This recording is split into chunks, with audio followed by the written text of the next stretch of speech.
as of right now, like I think DRX is going to be completely dysfunctional. I have questions about how functional Hanwa Life is going to be as a roster, especially having watched. It did look interesting on paper, didn't it? Yeah. Yeah, but their first games have been pretty bad, and I think D plus. It's hard to see who's going to stop this team. Like T1 is, this is going to be an epic battle this year, most likely between T1 and D plus. And they may trade titles. It may depend on the meta a little bit, but these is going to be a really, really fun rivalry to watch because it's almost too perfect. Like, how could you have Deft beat Faker at Worlds, then go to the rival team to join up with the super team that previously had beaten Faker a bunch in years with Showmaker and Canyon? Then you have Kana, who got kicked off of T1 for Zeus. And then you got that rivalry building up. It's too fucking good, man. I couldn't write it better. I couldn't write it better. It's wonderful. Also, by the way, the key thing is, if you are a Hanwa Life believer, this next week will either make or break your faith. Because since they play against KT and Gen G, this is perfect. Monte is the litmus test. If they can't beat these two teams, they are not going to be a relevant team. If they can beat both these teams, they're back in the mix. Perfect. Yeah. Yeah, if Hanwa beats both of those teams, then I think we say, oh, okay, this probably is the third best team within the league. Yes. I think it's going to be very difficult for them to win both of those best of threes, especially since they only have 1 day off between them. It's a hard week. But Hanwa has really underdelivered. And to be fair, this team feels like you spent a lot of money and probably are not going to get the best bang for your buck. Obviously, Kingen and Zeka were coming off demanding pretty significant contracts. I just like the way he still just plays Silas and Akali every game. He's good at it. I know, but it's so ridiculous, though, isn't it? Like, have these cunts ever tried banning this shit out? Just make it play something else. What is it? I don't know. They got other problems, and they got other things to ban.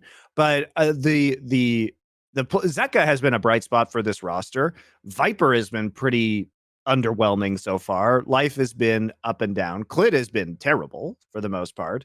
And Kingen has been okay. But the thing is, Hanwa is paying top dollar for Kingen, Zeka, and Viper. And these players need to actually step up. I mean, I will say, I would like to introduce this squad to a certain concept. It goes like this. You don't want to buy things at the top of their value and then watch them depreciate. So I'm just saying, like, you deserve that for buying Kingen when he wasn't the player who won World. So you missed that one, you idiot. He's never going to do it again, is he? Like, come on. Kingen was Bitcoin at $40,000. That's when they got in. They're like, oh, this crypto market looks great. Time to all in right now. I think this is actually a very, very badly constructed roster. Yeah. And whether Clid is even going to last this season is a big question.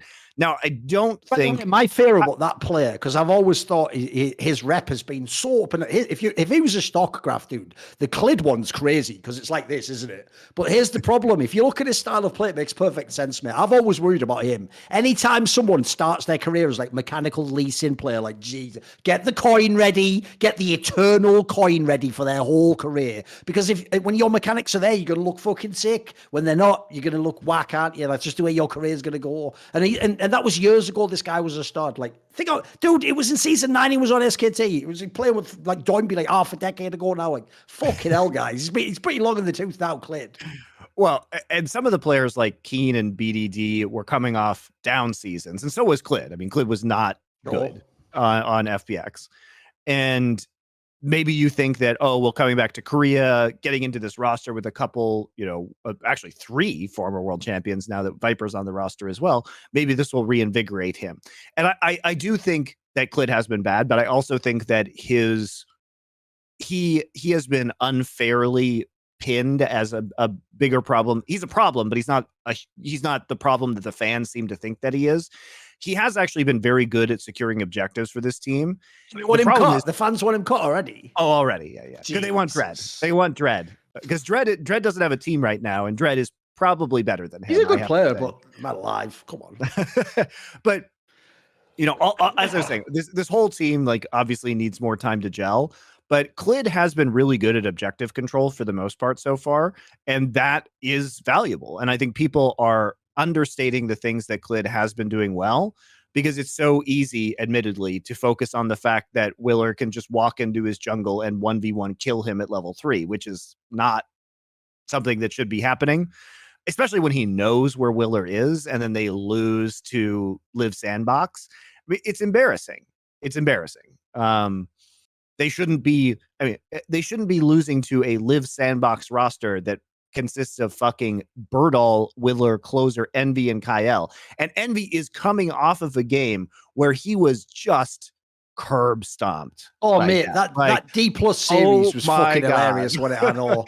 Like, the joke is, like, if you're Sandbox after that, like, you'll be experiencing trauma from that game. Like, it was Vietnam or something, mate. It was mental, wasn't it? Like, Envy had one of the worst performances from a professional ADC that I have seen in some time in that series. And for him to bounce back and then beat Viper it's like one of those things that's just unacceptable. If you're Viper in life, my God, you can't lose to Envy like that after he was just, choke slammed by Deft. Also, how's Deft also popping off?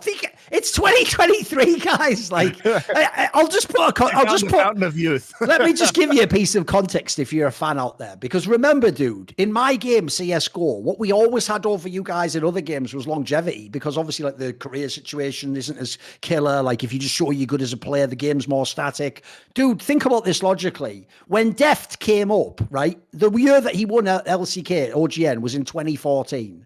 Right? In 2014, the best CS:GO player was Get Right.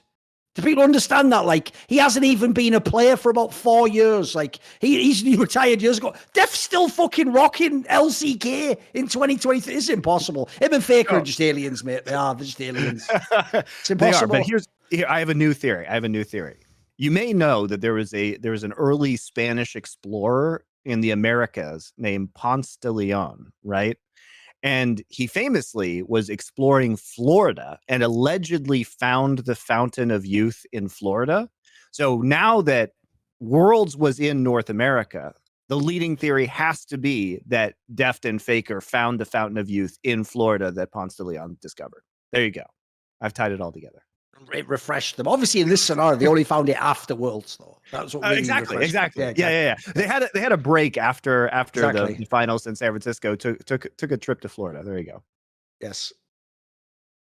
Either that or they basically did get together and say, look, we're not going to play together like we always said we would. But I'll tell you what. Let's break out the old tech, the really old Dark Claw. And what they got is they got out the old Skill Vampire set and they said, oh, look, they poor bastards. Zeka and a fucking Viper just went in the toilets. Let's get him now. They went in, took it, came back out, one little drip of blood. I got that. Anyway, see you in the finals, mate. See you. I'll see you in the LCK finals. Because, mate, they just drained these guys. What the fuck? Well, that makes sense. They know how to avoid the Skill Vampires in North America. Second, they must be the only ones. They haven't been here before. The Skill Vampires from America got them. So I think Hanwa Life, I hope they can get it together because, frankly, LCK is a much more exciting league if these guys, we need them. We're actually doing it. The problem with them, if you look at their roster, is I actually think theirs is one of the rosters you need at a minimum to be like a gatekeeper, if not actually a real contender, like you say. But the starting off, the hype around Viper, hopefully, the continuing hype around Zeka and King coming off the World Finals, and for them to face off against, the Guangdong Freaks, which, by the way, the Guangdong Freaks gave them a run for their money in spite of it being a 2-0. And then to lose to Live Sandbox, I mean, you have to put these guys in the dumpster if you're Hanwa Life. If there's this much money on this roster. I'm hoping it was an off week, but I think we're going to see some rough games from Hanwa Life ahead, unfortunately. Yeah, the other problem, I think, as well as a team that they're going to have is, like, Koreans. This is why Sandbox last year was so unusual, dude. It's so rare Koreans will ever run a team completely through your ADC. That is, like, going to be the least tried style ever in LCK. So, like, Sandbox might give you false hope, but they're not going to do that. So Viper's just going to have to get his shit together. He's not going to get funneled, mate. That ain't going to happen. Well, right now, Deft is getting funneled. And I would argue that the global meta of League of Legends is funneling AD carries ADC right now. For sure, yeah. Yeah, it feels like, a lot of AD carries popping off. And even if it's not the AD carry popping off, so many teams are playing through the bot lane right now. I think this is a kind of a natural progression of both a lot of, of more focusing in terms of balance around the AD carry position. Hyper carry, AD carries obviously being in the meta helps. But also it's a long-term knock-on effect of the TP changes to top lane, which made it, it makes you have to pay attention to bot lane in many ways, especially as a jungler and a mid, because the wave state and the pressure are so important because it dictates dives that it's harder to counteract now. And also the dragon control is very important these days. We have seen a pretty high priority on dragon from a lot of the top teams. And that is all resulting in, a very bot lane focused meta at the moment. Also because we have supportive junglers for the most part. So you're not getting necessarily the same carry punch. And, based on the changes that we've seen to the next patch of play with Quick Blades and Infinity Edge going down to having their passives activated by 40% crit, that's going to be really interesting because we're going to see a lot of 2-item power spike AD carry, both AD carries and plays around that 2-item power spike, which, hope you like Caitlyn and Lucian, guys, because those are probably going to be even higher priority right now. See more cool, funny, interesting clips based on topics from my content? Well, subscribe to this channel then, or, be a pleb and don't.